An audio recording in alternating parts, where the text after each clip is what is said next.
Good morning again, everyone. Time to hit the road once more.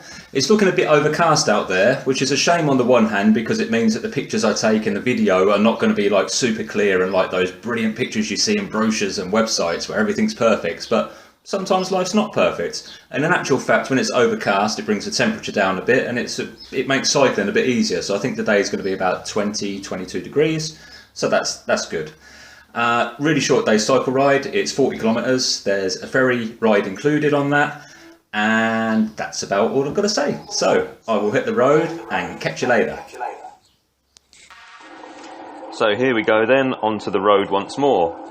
This, as you can see, is still single roadway. It's a main road in Montenegro, and I think, as I think about Montenegro, it's a very small country and it hasn't got great infrastructure. So the surface of the road is fine, but it is only one lane. So to me, it seems that like it's a small country with a lot of cars on the road. Obviously, I'm feeling that from a cyclist perspective. But you can see the trucks going past, and you know, it's an affluent country, it definitely seems to be, but it just seems to lack that infrastructure to give it a bit more space. And as you're cycling, you can smell the exhaust fumes in the air. And if you can see all around, I mean, it's a beautiful surroundings. You've got the hills to one side, but you can actually smell the exhaust fumes, which, you know, that's just not right. As I got closer to a town, I saw two accidents. This is the second one. You can't quite see with the white car, but it looks like the motorbike could either run into the white car because the white car had pulled out or whatever. The Montenegrin driving has been the worst in, I think, of the two countries that I've been, or the three countries that I've been to so far. Again, it's probably just the road system's fault. There's just not enough room, and you can see how many cars there are on the road here. There's just too many.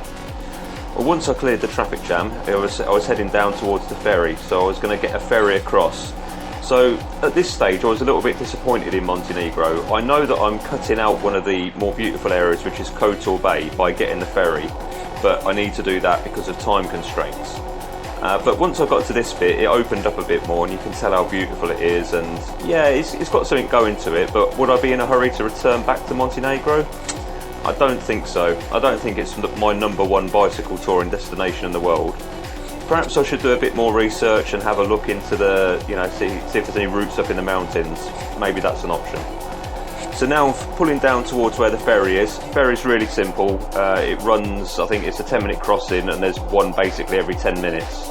So you just follow the signs to the ferry, pull up to where the little kiosk is, buy a ticket, get on the next ferry and go across. All very straightforward. Just a small ferry, probably got about 10 or 12 cars on there.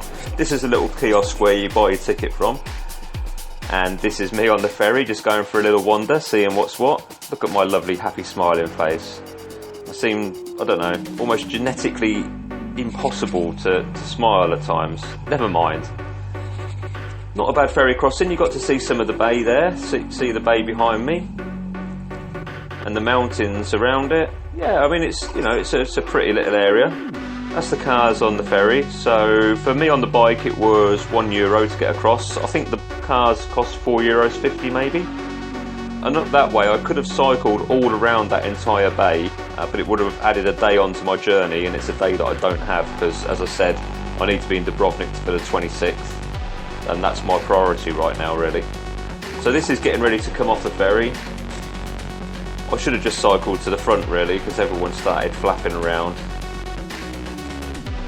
So basically the ferry just pulls up to the port and there's a tiny little ramp and you just roll straight off.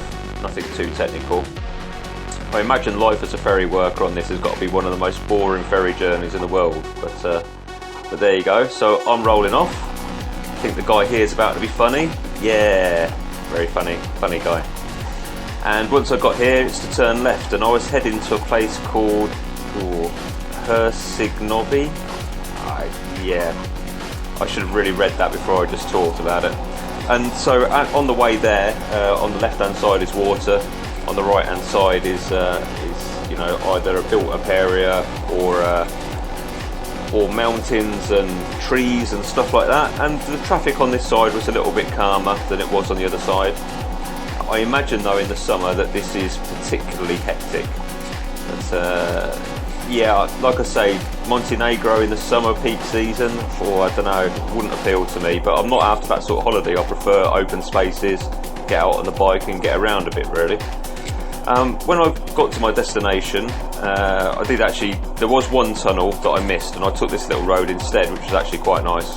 But when I got to my destination, the apartment wasn't up to my normal standards. About €15 a night, still a good bargain, but nothing to write home about. But the person here is very nice, so it's a place to put my head for one night. And then tomorrow it's Dubrovnik, which is about 56 kilometres away, so I hope to get there within 3 or 4 hours. See you then.